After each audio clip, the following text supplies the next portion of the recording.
try, but I'm okay. I'm gonna try.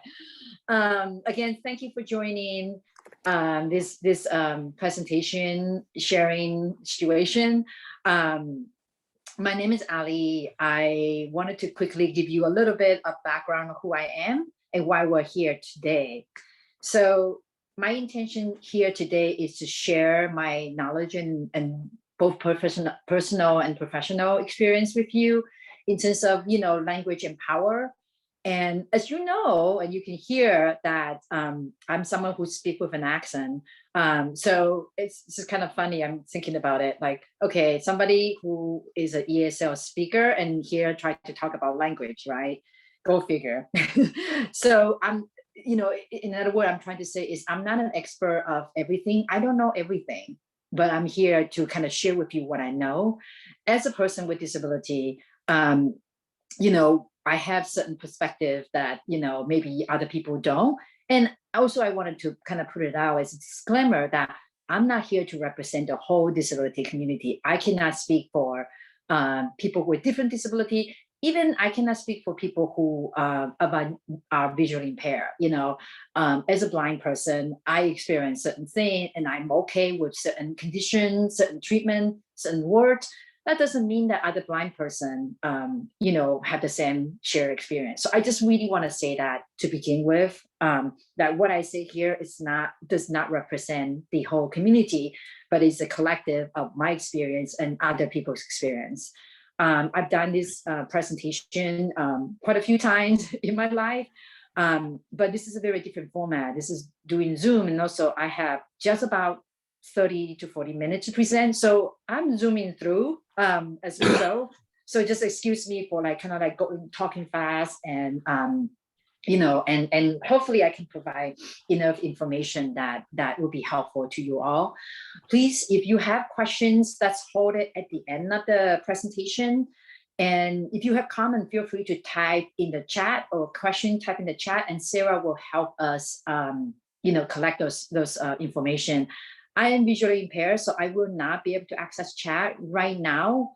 It's just not super accessible to do switch from screen reader to the chat. So excuse me for not being able to get to your chat right away. To make this meeting accessible, and not just this one, like any meeting you attend, I would really hope that we could bring accessibility to all the meeting we attend, regardless of participant with without disability. To really say your name before you speak every time, so people know that who's speaking, that would be really helpful. And lastly, before I end the introduction, I just want to really say that all feelings are valid. Nobody's feeling is, quote, stupid or less. So, whatever, we have, please share. I really wanted to make sure that this is a safe and comfortable space for everyone. So, I don't want to talk about this kind of stuff and, people feel like they couldn't say what they want to say. Yeah. So thank you again. Let's get in. We're going to get into the presentation. Sarah, would you be able to pull the PowerPoint up? Yes. And again, apologize for the technology part where we could not get the ASL interpreter and the, the caption thingy. That's something that's a little bit out of our control. So apologize in advance for that. You will be, hopefully, let me know if this is wrong, Sarah, receiving the PowerPoint. Yeah, the PowerPoint and slide show at the end of the presentation. Yeah. So let's talk about language. Sarah, if you could go to the definition, the next page. So, we want to really talk about language in the sense that ableism language. Ableist language is basically language that either intentional or unintentionally putting down disabled people. Some people like to say, use I, first person language. It's okay if you say disabled people or a person with disability. I like to call myself, I am a person with disability. And I also call myself, I'm blind. And that's okay, but that's not who I that's not who I am, right? Like I have other identity also. So sometimes we use language that intentionally or unintentionally hurt or put down disabled people. That's the definition. So let's begin with the language of them versus us versus them. Sarah, if you could go to the next slide, that would be great. Thank you. I have no idea if the slide moved, but sure, I'm just gonna assume it does. So let's begin with this. So a lot of time we kind of have, hear people use the language here. We call people with disabilities special. Those are special people with special needs or special ed.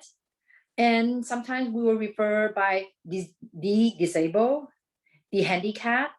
So I just really wanted to bring us to kind of think about when we refer people with those terms, it kind of bring a little bit of same thing like the Asian, the Blacks, the Latins, or the Arab, which is not okay, right? Because when we refer people the something, that means that we're different from them. And there's a lot of kind of exclusive way of talking when we talk like that. So, I just wanted to really start from that point that when we refer to people with disability, let's not do that. I do not like to be, when I'm waiting for the bus, sometimes I say, well, the blind lady does this.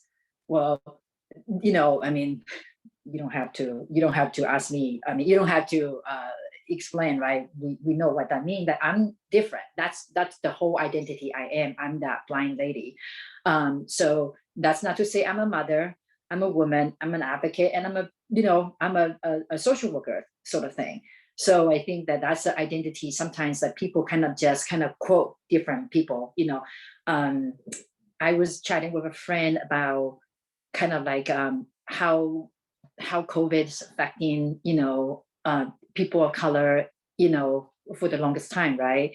And when we talk about the Asian experience, I am an Asian descent. I'm from Taiwan originally. And, we talk about, Asian is a huge, huge continent, so everybody have different experience. So it's not good to kind of generalize that. Sarah, could you go to the next page? I'm sorry, what does the next page say? It says inspiration. Okay, thank you. Yeah. I can't see the page. So this is the word, and I've done a lot of research with people with disability. We really hate being called inspirational, or we are here to be inspiring.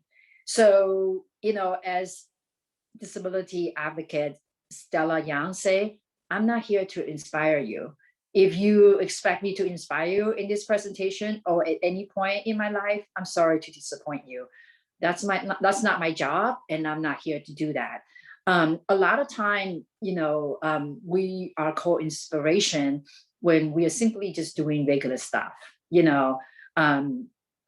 I would walk down the street, and just about every day I would walk down the street and somebody, just by prediction would say, oh lady, you're doing great, you are so inspiring, going straight, just keep on going, you're doing great. And I'm thinking in my head, okay, be quiet, don't be mad, because they don't know, so I'm supposed to have certain expectation of people have certain expectation, like if I'm going in a really straight line with my cane and I'm doing great, and it is inspiring to them. But I just wanted to remind us that when people do that, we are being objectified.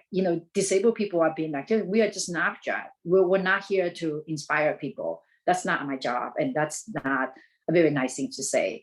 My former boss, who usually do this training with me, we would kind of always have really many different stories to talk about when how people, talk about our body freely and who we are freely in public. She shop in the supermarket by herself. Supposedly, it's inspirational, and really, that's not okay.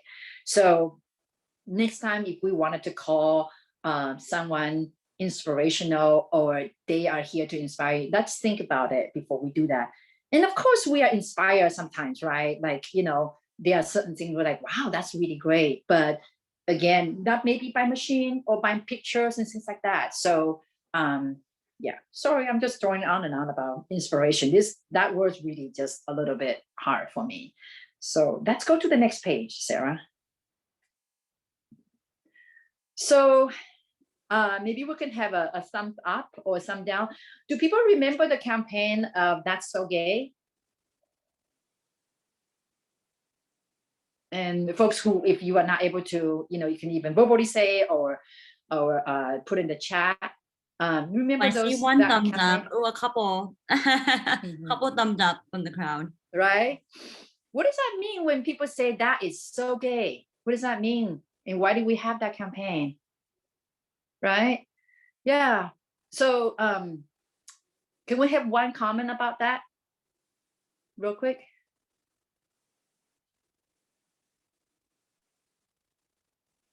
So I don't have to keep hearing my own voice.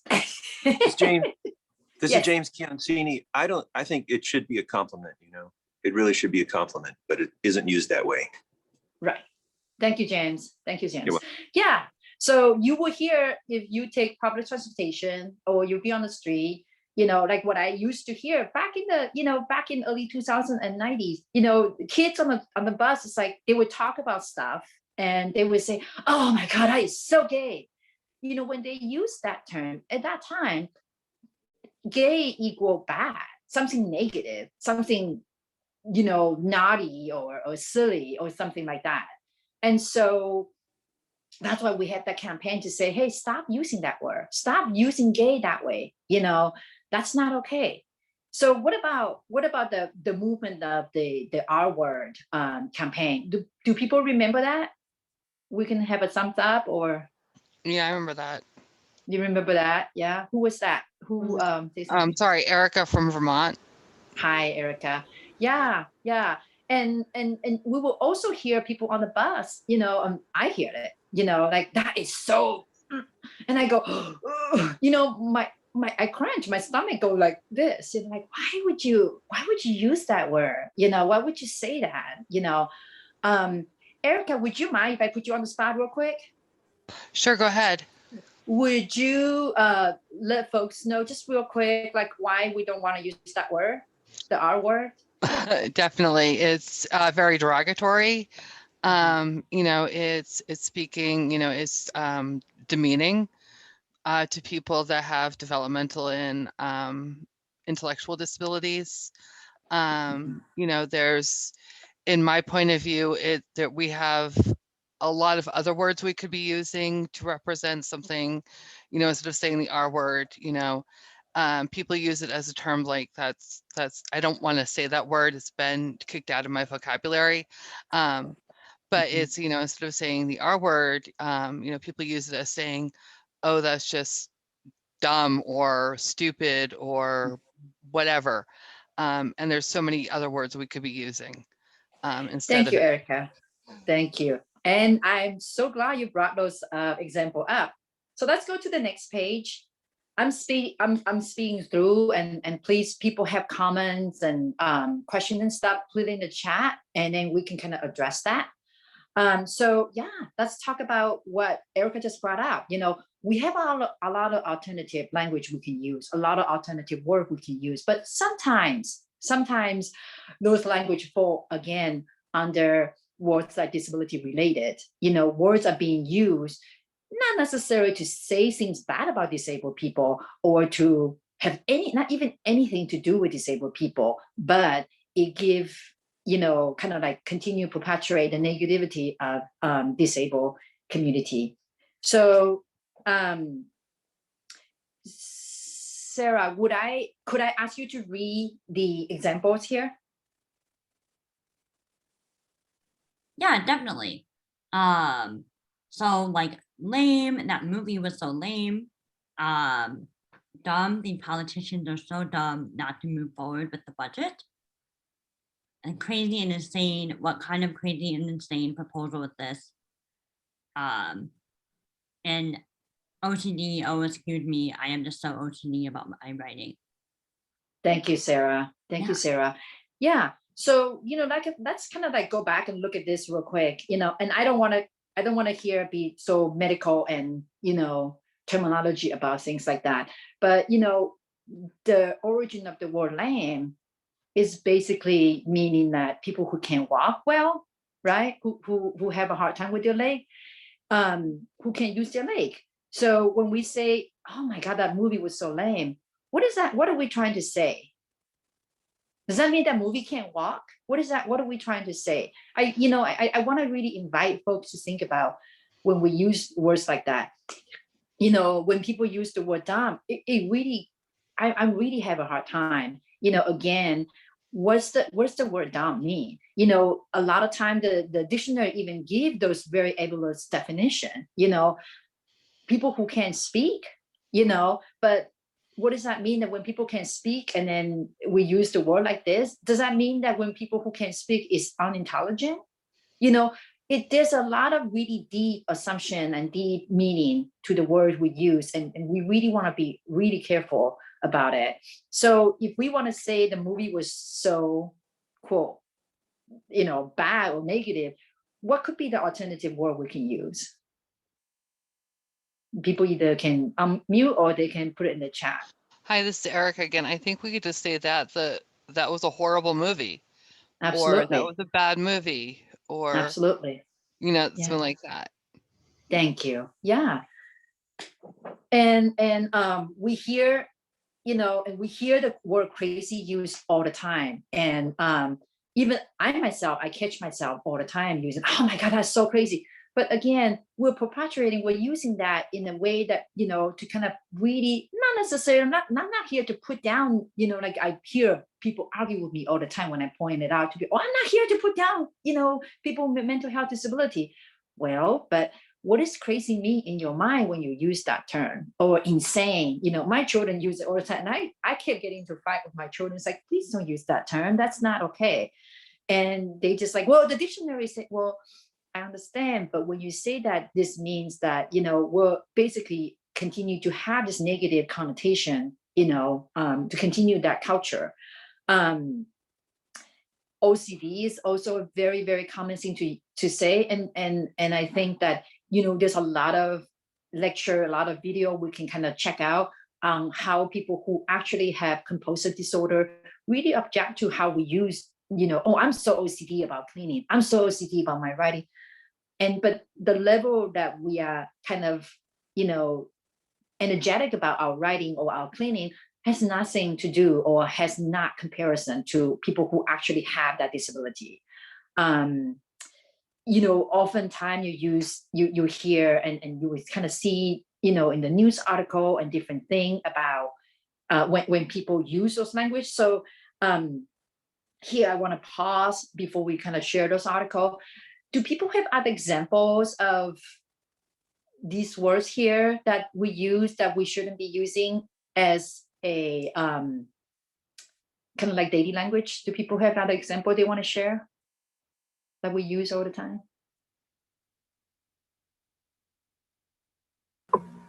This is Frederica. I would just along those same lines of OCD. I hear people a lot just referring to hoarding, like, oh, I'm a hoarder. If they have a lot of something, which is not the same thing as, if you have a lot of, I don't know, a lot Thank of shoes, you. it doesn't necessarily mean you're a hoarder of shoes, right? Right. Thank you for sharing that. This is Adana. My father's blind, but I still made a big mistake. I was talking to someone and wasn't thinking, and I said, it's just like the blind leading the blind, and I felt terrible. Thank you. Yeah. I kind of told my boyfriend that I have the license to say that, but I don't. So yes.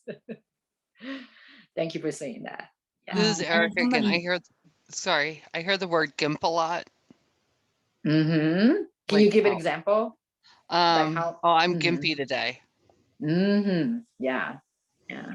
Thank you for saying that. Somebody else say something? Yeah, this is Sarah. A couple people in the chat, James said spaz, and then Gabriella said, use the example, I'm so ADHD. Oh my goodness. Oh my goodness. That exactly. Yeah. And spaz also. Exactly. That's a very, very common thing just people use. Yeah.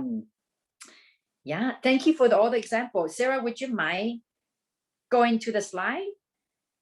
Oh, actually, before that, sorry. I just wanted to say that it's okay to say the blinds on the window, but it's not okay to say that, okay, well, what was the example I have here? The boss is blind to her, work ethic, again, here, when we use that term, we meant that, blind using as a verb, a lot of time it's used as kind of like definition of ignorant. And I totally resent that. so let's go to that article. Yes, 1 second. I'm gonna pull it up now. Sure, take your time. So the first article we're going to see is about an article from Hurricane Maria a few years ago. I'm gonna share it in the to just say I'm gonna also send it in the chat as well so people can access it that way. That would be wonderful. Yeah. So would anybody just kind of at a glance to kind of point out what are we talking about? What word are we offended by this article? Anybody wanted to unmute themselves?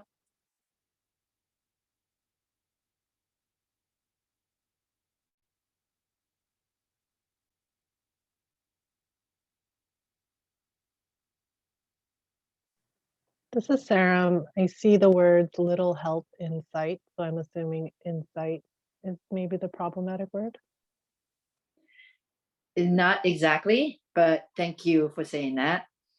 It should be on the very first page, very beginning, you will see it.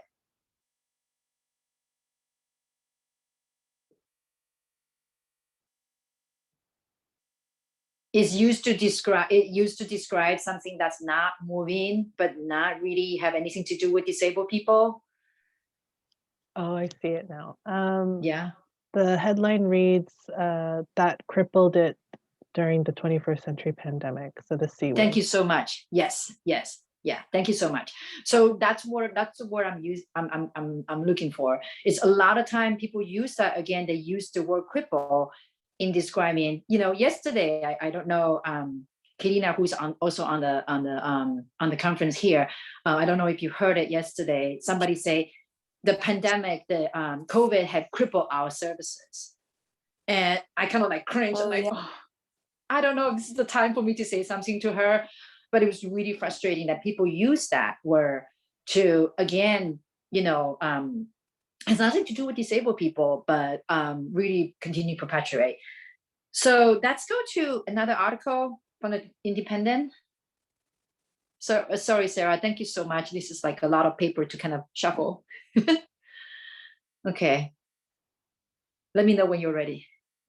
Let's see. Is it the Independent? not the poem, right?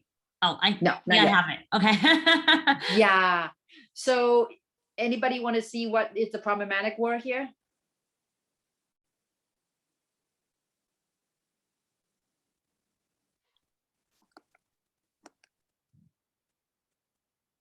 It should be pretty beginning too.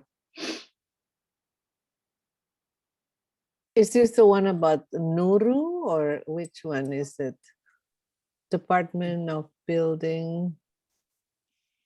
So I recognize your voice. I'm gonna assume that's Hediana. Hediana, do you want to read the headline in the first paragraph? You should be able to find it very easily. Actually, I can't. It's too small. I'm trying to look which. I think Sarah is working hard too. I'm not sure if I'm looking at the right. We found it. We found it. Oh, this one. Right. On page 30 for those following along. Okay.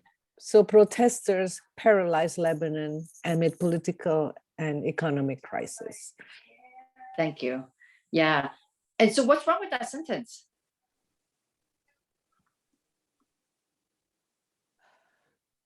Everyone?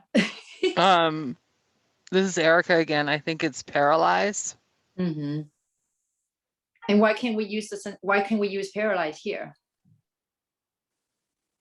I personally just don't like the fact that they're using paralyze as an ad to describe the fact they're using it to like it just doesn't sit well with me. Mhm. I'm a disability rights advocate, so it just I just have a hard time with using disability terms to show to describe how they're using it to hold on to political economic crisis. For me, it just doesn't. I can't describe it, but it just doesn't sit well. Absolutely, and your feeling is absolutely valid, and I share that with you. And so again, we're using the word paralyzed and to kind of say that, well, this thing is stopped, and people have used that term like, oh, I'm paralyzed by fear. No, you're not paralyzed, you're not, so again, this is continue to perpetuate the negativity of people who can't move. I mean, this is not okay, and I'm with you on that. This is Sarah, and that's example too. I just feel like paralyzed is being used as a weapon, like it's being used as like protesters or like weaponizing the economic crisis, which is, yeah, I don't know, that even like worsens the connotation of paralysis. Right. Yeah, So it's like a scare tactic. Like, right. Yeah, and being paralyzed isn't scary. I'm not paralyzed myself, but I know enough folks that are, and yeah. Anyway. Absolutely. Thank you, Sarah and Erica, for sharing. This is really, really valuable. Yeah, it's really helpful to kind of have us kind of have this discussion. And I'm sorry it's so rushed. Sarah, if you could go to the article for Mission Local, you may have to scroll a little bit.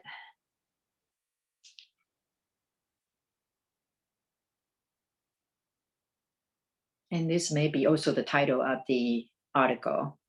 I don't exactly remember. I collect this kind of stuff often because I get pretty upset with reporters and people who actually are trained to use language to communicate and to do the media and to use language like this. So let me know when you're ready. I'm talking so I can fill the space because I used to do radio. Found it. Yes. You found it? Mhm. So Sarah, since you have the mic open, do you want to read the title of the article? Sure. It's San Francisco stubbornly clung to 19th century technology that crippled it during a 21st century pandemic. Oh, did we do that? Okay. Right. Yeah. So this is again a very clear example of how people are so often using the word cripple. I actually had emailed him in response to this title, and I asked him to change, and unfortunately, sadly, he never replied to me, and it's frustrating. There are some people who are more susceptible to feedback and criticism, and some people are not. We have a publication called the 48 Health. Tim Redman, who used to do the paper for like 30 years, he was running it. And so he actually used this term before. And I actually emailed him, and he was like, right away, within 40 seconds, he changed it. And he totally apologized and understand and never did it again. So I think that I wanted to invite folks, like if people see stuff and they really think it's not okay, either racially, gender, and with different ism that we talk about, feel free to call people out, because that's part of being, part of the community and being an ally. Let's go to someone who supposedly know about language. Let's go to the poem. Sarah. Yes, have it on the screen, and then I also just sent it to everyone in the chat, so it could be easier to follow along that way as well. Yeah. So could I have someone who is able and willing to read a poem by this very famous poet? I can read it. This is Kaylina. Thank you, Kat. Yeah, let me just open it really quickly. Thank Or thank if you. Sarah can just scroll as I read it, that could work too. Yeah, that's no problem. That's a Sarah. Okay. Wonderful. All right. Him. Why do we measure people's capacity to love by how well they love their progeny? That kind of love is easy and coded. Any lion can be devoted to its cubs. Any insect, be it prey or predator, worships its own DNA. Like the wolf, elephant, bear, and bees, we humans are programmed to love what we conceive. That's why it's so shocking when a neighbor drives his car into a pond and drowns his children. And that's why we curse the mother who leaves her kids and never returns. That kind of betrayal rattles our souls. That shit is biblical. So yes, we should grieve an ocean when we encounter a caretaker so broken. But I'm not going to send you a card for being a decent parent. It ain't that hard to love somebody who resembles you. If you want an ode, then join the endless queue of people who are good to their next of kin, who somehow love people with the same chin and skin and religion and accent and eyes. So you love your sibling? Big fucking surprise. But how much do you love the strange and stranger? Hey, caveman, do you see only danger? When you peer into the night, are you afraid of the country that exists outside of your cave? Hey, caveman, when are you going to evolve? Are you still baffled by the way the earth revolves around the sun and not the other way around? Are you terrified by the ever shifting ground? Hey, Trump, I know you weren't loved enough, but your sandpaper father who roughed and roughed the world. I have some empathy for the boy you were, but damn, your incivility, your volcanic hostility, your lists of enemies, your moral apocalypse, all of it makes you dumb and dangerous. You are the Antichrist, and we need to antitrust. Or maybe you're only a minor league dictator, temporary, small, and weak. You've wounded our country. It might heal. And yet, I think of what you've revealed about the millions and millions of people who worship beneath your tarnished steeple. Those folks admire your lack of compassion. They think it's honest and wonderfully old-fashioned. They call you traditional and Christian. Lol. You're giving them permission. You've given them permission to be callous. They have been rewarded for being heavily armed and heavily guarded. You've convinced them that their deadly sins, envy, wrath, greed, have transformed into wins. Of course, I'm also fragile and finite and flawed. I have yet to fully atone for the pain I've caused. I'm an atheist who believes in grace, if not in God. I'm a humanist who thinks that we're all not humane enough. I think of someone who loves me, a friend I love back, and how he didn't believe, how much I grieved the death of Prince and his Paisley. My friend doubted that anyone could grieve so deeply. The death of any stranger, especially a star. It doesn't feel real, he said. If I could play guitar and sing, I would have turned purple and roared 100 Prince songs, every lick and chord. But I think my friend would have still doubted me.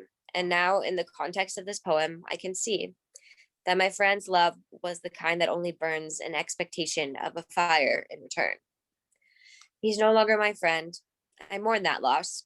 But in the Trump aftermath, I've measured the costs and benefits of loving those who don't love strangers. After all, I'm often the odd one, the strangest stranger. In any field or room, he was weird will be carved into my tomb. But it's wrong to measure my family and friends by where their love for me begins or ends. It's too easy to keep a domestic score. This world demands more love than that, more. So let me ask demanding questions. Will you be eyes for the blind? Will you become the feet for the wounded? Will you protect the poor? Will you welcome the lost to your shore? Will you battle the blood thieves and rescue the powerless from their teeth? Who will you be? Who will I become as I gather in this terrible kingdom? My friends, I'm not quite sure what I should do. I'm as angry and afraid and disillusioned as you. But I do know this. I will resist hate. I will resist. I will stand and sing my love. I will use my fist to drum and drum my love. I will write and read poems that offer the warmth and shelter of any good home. I will sing for people who might not sing for me.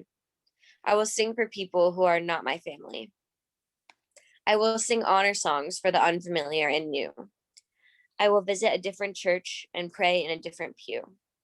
I will silently sit and carefully listen to new stories about other people's tragedies and glories. I will not assume my pain and joy are better. I will not claim my people invented gravity or weather. And oh, I know I will still feel my rage and rage and rage, but I won't act like I'm the only person on stage. I am one more citizen marching against hatred. Alone, we are defenseless. Collected, we are sacred. We will march by the millions. We will tremble and grieve. We will praise and weep and laugh. We will believe. We will be courageous with our love. We will risk danger as we sing and sing and sing to welcome strangers. By Sherman Alexie. Thank you, Kalina, for reading that. And thank you, Sherman Alexie, for this poem. I wanted to end this presentation on this poem because I just really wanted to share this with folks that, you know, disabled people often have been, you know, even though that not directly, but a lot of time that, you know, in words like this, you know, dumb equal dangerous, you know, and you know, I'm a poet myself, and I really want to encourage people to really think about how we use language. Who is there singing the song for disabled people? A lot of time people challenge me. They say, Ali, what don't we have more important things to do than pointing out, you know, pointing out what's wrong in the language? Well, we do. We do have very important thing. The very important thing is that, you know, when we talk about equality, when we talk about equity, when we talk about human rights, disabled people's rights is always the last, you know, the last to think about. You know, we read all this article, you know, Hurricane Maria is devastating.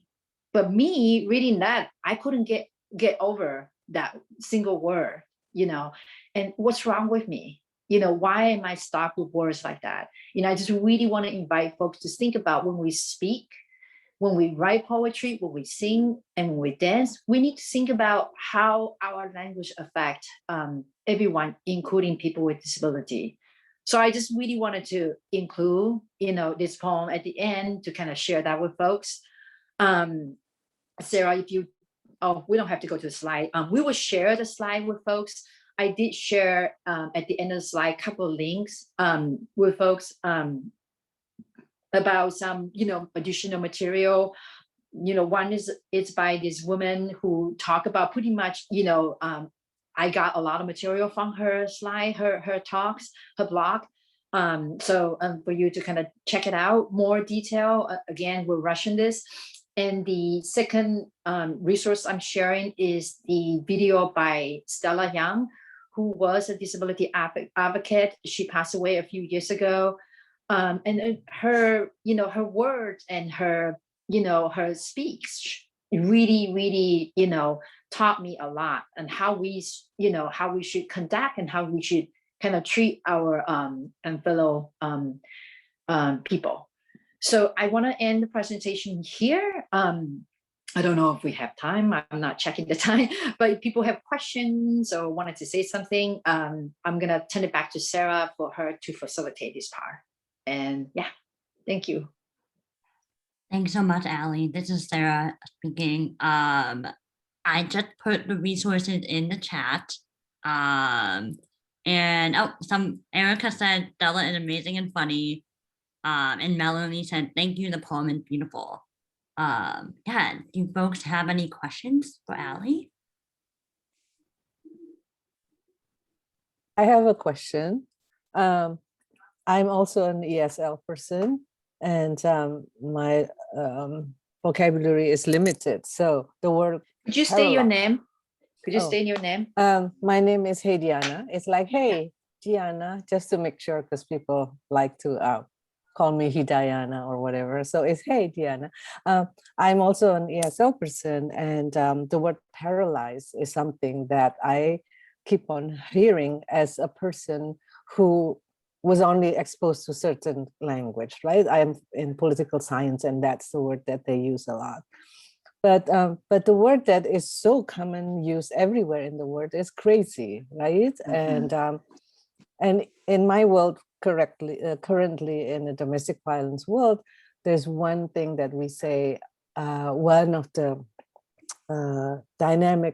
unhealthy dynamics is if one person is making the other person crazy. Usually the survivor is being put in a situation that they feel crazy. The word that we usually use, crazy. What will be a better word, Ali, in this situation? Like feeling uncontrollable and feeling what imbalance. What would be a good word that you can suggest? Right. And I think, Tatiana, thank you for asking that question. And I also wanted to open up to folks to see if folks have other suggestions. Also, yeah, you actually just give some really good examples. Instead of using the word crazy, we can say that I'm feeling really out of control. I'm feeling really just, I'm scared. I'm feeling scared.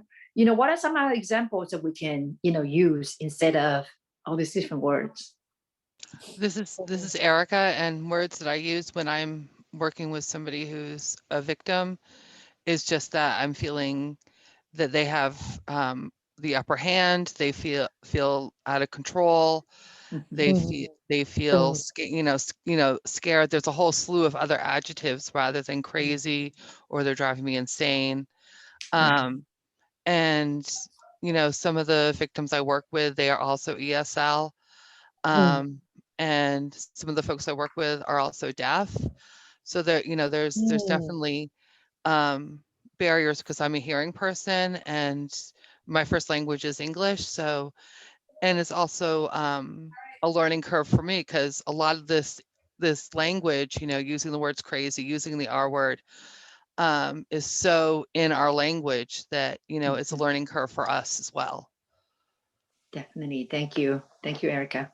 Thank you, Hediana. This is Naja, and I wanted to just say that one of the things that we've done at work is we posted a list of alternate words that we might use.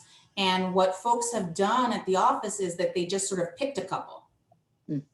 Because, in particular, the word crazy, it's so constantly coming up in so many different contexts. And it's, to me, it's one of the ones that is the most easy to access to say, and then you're like, oh my gosh, why did I use that word? So I have a coworker who said, I'm going to pick 2 words and just memorize those. And I'll just use those instead, like wild or something else that you just, and then, so that way she wasn't feeling like every single time she'd have to try to pull multiple words. It was just the one word that she just sort of retrained her brain to use instead.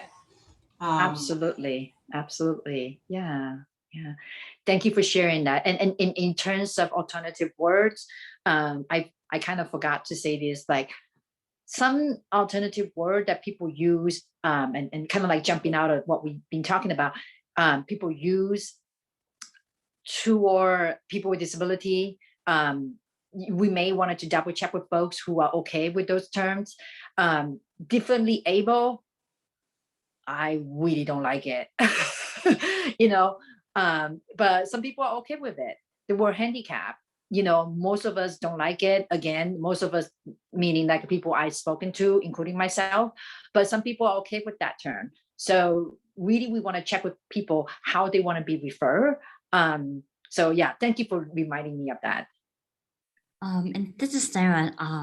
Kalina wrote in the chat, gaslit and another potential alternative. Yes, alternative to crazy, right? Yes. Yeah. Thank you, Kalina. That's interesting. I never heard of gaslit, but I'll think about that. Thank you. Thank you. Yeah, thanks so much, everyone. And I think we have time for one more question if people have any more.